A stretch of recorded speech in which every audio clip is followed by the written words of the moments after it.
करने वाले हैं इनकी आईब्रो शेपिंग। आप देख रहे हो बिफोर की ग्रोथ, देखो आप इनकी दोनों आईब्रोज की ना ग्रोथ अलग अलग है।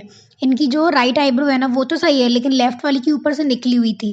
देखो फिर हमने कितनी अच्छी बनाई। जो राइट वाली है वो तो प्रॉपर पॉइंटेड शेप आया है, लेकिन जो लेफ्ट वाली है ना उसका थोड़ा सा कम आया है, क्योंकि ये वाली की ना ऊपर से ग्रोथ निकली हुई थी, तो उस वजह से हमने ज़्यादा उठाव नहीं दे पाया। लेकिन फिर भी हमने कोशिश की थी कि दोनों ही अच्छे से बनाए। अब मैं आपको सिखाती हूँ कि मैंने ये शेप कैसे दिया है स्टेप बाय स्टेप। ठीक है, वीडियो को एंड तक देखना, अच्छे से समझ में आ जाएगा तुम्हें। अब देखो, पहली बार कस्टमर आई थी तो डर रही थी पहली बार तो आईब्रो बनवाने में, कि आईब्रो आप कैसी बनाओगी, अच्छी बनाओगी या नहीं बना पाओगी, क्योंकि आईब्रो ऐसी चीज़ है पूरे फेस का लुक डिटरमाइन करती है। अगर आईब्रो अच्छी बनती है फेस अच्छा लगता है, अगर आईब्रोज खराब बनती है तो कस्टमर वहीं चिल्लाने लगता है। पूरी आईब्रो खराब कर दी, चेहरा खराब लगेगा, ऑब्वियस बात है। तो देखो, सबसे पहले मैंने नीचे से इनकी आईब्रो की ग्रोथ निकालनी स्टार्ट की। आगे की तरफ से आप देख रहे हो मैंने गाइडलाइन बना ली। एक तो कस्टमर अच्छे से स्ट्रेच नहीं करते हैं, फिर कट आ जाएगा, फिर हमको गालियाँ देंगे कि आपकी वजह से कट आ गया, आपने कट लगवा दिया। भाई अच्छे से स्ट्रेच करो ना, तो कट क्यों आएगा। सबसे पहले देखो मैंने आगे से बनानी स्टार्ट की, ये मैंने अपनी गाइडलाइन बना ली। अब इसी गाइडलाइन को फॉलो करते हुए मैं पूरी आईब्रो में मैं शेप देने वाली हूँ। तुमको भी यही करना है। अगर तुम बिगनर हो या ऑलरेडी आईब्रो बना रहे हो, सबकी एक तो टेक्निक अलग होती है आईब्रो बनाने की। अगर तुम्हें अभी तक कोई टेक्निक नहीं आती है तो तुम ये मेरी वाली टेक्निक बिल्कुल बिंदास होकर यूज़ कर सकते हो। नीचे से पहले लाइन जहाँ से तुमने आईब्रो बनानी स्टार्ट करनी है, आगे से उतनी उतनी ग्रोथ निकाल के अपनी गाइडलाइन बना लो। फिर उसी गाइडलाइन को फॉलो करते हुए पूरी नीचे से लेके पीछे तक पूरी आईब्रो में हम शेप देंगे। जैसे देखो मैं दे रही हूँ, देखो आर्क का पॉइंट जब आया, आर्क में मैंने बिल्कुल अच्छे से फिनिशिंग दी।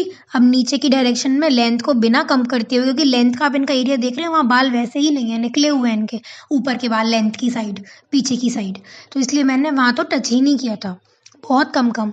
अब कस्टमर को थोड़ी मुझे लग रही थी कि मोटी आईब्रो है, मुझे थोड़ी और फिनिशिंग देनी है, लेकिन पहले मैं एक बार कस्टमर को दिखा भी लेती हूँ। आप भी देखो, अभी भी इतना अच्छा पॉइंट नहीं दिख रहा था, तो हमने ऊपर से भी फिनिशिंग देनी स्टार्ट की।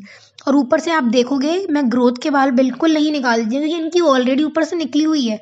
अगर ऊपर से निकाल दूंगी ना तो ये जो पॉइंट हमने दिया है ना नीचे से शेप देके, वो बिल्कुल ख़त्म हो जाएगा और आईब्रो पतली अलग हो जाएंगी और स्ट्रेट हो जाएंगी, शेप खत्म हो जाएगा उसका। अब कई लोग इसमें बोलेंगे आपने लेंथ के बाल निकाल दिए। भाई लेंथ के नहीं निकाले हैं, देखो कितनी अच्छी आईब्रो बनी है। अगर वो 2-3 बाल अलग से दिखते हैं, वो नहीं निकालो ना, कस्टमर आपकी जान खा जाएगा कि लाल ये बाल अलग से दिख रहे हैं, आप निकाल क्यों नहीं रहे, निकालो उन्हें। तो सुनना पड़ता है भाई, कस्टमर की भी सुनना पड़ता है, अपने हिसाब से काम करना पड़ता है। ऐसे आईब्रो थ्रेडिंग बच्चों का खेल नहीं है, सालों लग जाते हैं थ्रेडिंग बनाना सीखने में, क्योंकि इतनी वैसी चीज़ है, आर्टिस्टिक चीज़ है, बहुत हाथ की सफाई वाला काम है, समझे। अब देखो दूसरी आईब्रो, मैंने मस्कारा ब्रश, पुराना मेरा मस्कारा ख़त्म हो गया था, उसका ब्रश ले लिया था मैंने, तो अब उससे मुझे इतनी हेल्प मिल जाती है कि मुझे अच्छे से मैं बालों को स्ट्रेच कर लेती हूँ। कटिंग करने में बहुत ईजी हो जाती है, एक्सेस हेयर कोई भी ज़्यादा नहीं कटते, कभी कम नहीं कटते, एकदम बराबर कटते हैं स्ट्रेच करके। अब देखो ऊपर से मैं वहीं पर थ्रेड चला के फिनिशिंग दे रही हूँ। और देखो यहाँ पर तुमको दिख रहा होगा ऊपर से इनकी आईब्रो की ग्रोथ ना निकली हुई है काफ़ी, तो इसीलिए हम ऊपर से टच ही नहीं करेंगे इनकी आईब्रो। अगर ऊपर से निकाल दिया हमने तो जितना बचा कुचा पॉइंट है ना उसका भी सत्यानाश हो जाएगा, इसलिए उसके अकॉर्डिंग ही बनाऊंगी मैं। अब देखो मैंने फॉरहेड भी क्लीन कर दिया। फॉरहेड कई लोग क्लीन नहीं करवाते, करवा लिया करो यार। फॉरहेड में जंगल उगा के आते हो, आईब्रो बनवा लोगे तो अलग नहीं दिखेगा, आईब्रो क्लीन दिखेंगी, माथे पे बाल बाल दिखेंगे। फॉरहेड क्लीन कराना बहुत ज़रूरी होता है, आईब्रो में क्लैरिटी आती है और फेस बहुत अच्छा लगता है। अब देखो इनका फॉरहेड में बहुत आसानी से क्लीन कर रही थी, क्योंकि इनकी स्किन स्मूथ थी। अब कई लोगों की स्किन बहुत लूज होती है, specially mature skin, sensitive skin, तो उनसे कहना फॉरहेड की तरफ के जो बाल है ना उसको भी अच्छी तरह स्ट्रेच कर लें, जिससे फॉरहेड पे भी कट नहीं लगेगा, क्योंकि मैच्योर स्किन पे कट बहुत जल्दी आता है। अब इनकी तो स्किन इतनी स्मूथ है तो मुझे ज़रूरत नहीं थी स्ट्रेच करवाने की फॉरहेड पे, तो मैंने करवाया नहीं। अब फिर मैंने दूसरी आईब्रो अपनी जो लेफ्ट वाली है वो बनानी स्टार्ट की। अब इसको भी बिल्कुल वैसे ही बनाएंगे। देखो पहले मैंने आगे से स्टार्ट की गाइडलाइन बनानी। एक तो आजकल के धागे ऐसे कच्चे धागे आते हैं ना, बार बार टूटते हैं, कुछ भी कर लो। कस्टमर हमसे कहता है आपका धागा कच्चा है। अरे भाई ऑर्गेनिका का थ्रेड है, वैनिटी का थ्रेड है। अब इससे महंगे इससे अच्छे थ्रेड मार्केट में तुम ले आओ, हम खरीद ले, हम घर में थोड़ी बना रहे हैं धागे। पर क्या करें, कस्टमर को कोई समझा सकता है क्या।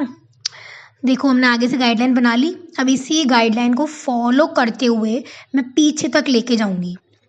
एक तो इनकी ग्रोथ भी काफ़ी हार्ड थी, इसलिए भी थ्रेड टूट रहा था, दिख रही होगी आपको, काफ़ी हार्ड ग्रोथ है वीडियो में। देखो हमने इसी डायरेक्शन को, इसी गाइडलाइन को फॉलो करते हुए निकाले हैं इनके पूरे बाल। और कई लोगों की स्किन ना वैसे रेड भी बहुत जल्दी पड़ जाती है, सेंसिटिव हो जाती है आईब्रो बनवाने के बाद। तो ऐसी स्किन अगर आपकी दिख रही है आपको पहले ही सेंसिटिव स्किन है, तो एस्ट्रिंजेंट लोशन लगा दिया करो आईब्रो बनाने के पहले भी, आईब्रो बनाने के बाद भी।